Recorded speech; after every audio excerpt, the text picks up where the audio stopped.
ഇടവിടാതെന്നും വചനം ശ്രവിക്കാം. ആമേൻ, ആമേൻ.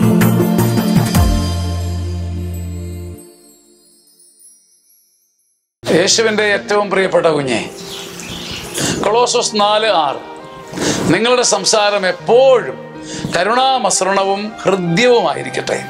ഓരോരുത്തരോടും മറുപടി പറയേണ്ടത് എങ്ങനെയെന്ന് നിങ്ങൾ മനസ്സിലാക്കിയിരിക്കണം. അവിടെ അല്ലേ നമുക്ക് തെറ്റുപറ്റിപ്പോകുന്നത്. നമ്മൾ പറയുന്നത് നമ്മൾക്ക് സത്യമുണ്ടെന്നാ, ഞാനുള്ളത് പറയുമെന്നാണ് പറയുന്നത്. ഓരോരുത്തരോടും വെട്ടൊന്ന് മുറി രണ്ട് ഒരേ വർത്താനം. ഓരോരുത്തരോടും പറയേണ്ട ഒരു രീതിയുണ്ട്. കള്ളത്തരം പറയണമെന്നല്ല, അഭിനയിക്കണമെന്നുമല്ല. നമ്മൾ ഓരോരുത്തരോടും പറയേണ്ട ഒരു രീതി പഠിച്ചിരിക്കണം. നിങ്ങളുടെ സംസാരം എപ്പോഴും കരുണാമസൃണവും ഹൃദ്യവുമായിരിക്കട്ടെ. തീർന്നില്ലേ? ഇത് മാത്രം മതി ജീവിതത്തിൽ വിജയിക്കാൻ. ഇങ്ങോട്ട് വെട്ടാൻ വരുന്ന പോത്തിനോടും കരുണ, ഹൃദ്യമായി ഇടപെടുക. ഇത് നിങ്ങൾ പഠിച്ചാൽ, ഞാൻ പഠിച്ചാൽ നമുക്ക് പിന്നെ പരാജയമുണ്ടോ? നിങ്ങളുടെ സംസാരം എപ്പോഴും കരുണാമസൃണവും ഹൃദ്യവുമായിരിക്കട്ടെ. Make it a policy. കൊളോസ്സോസ് 4:6.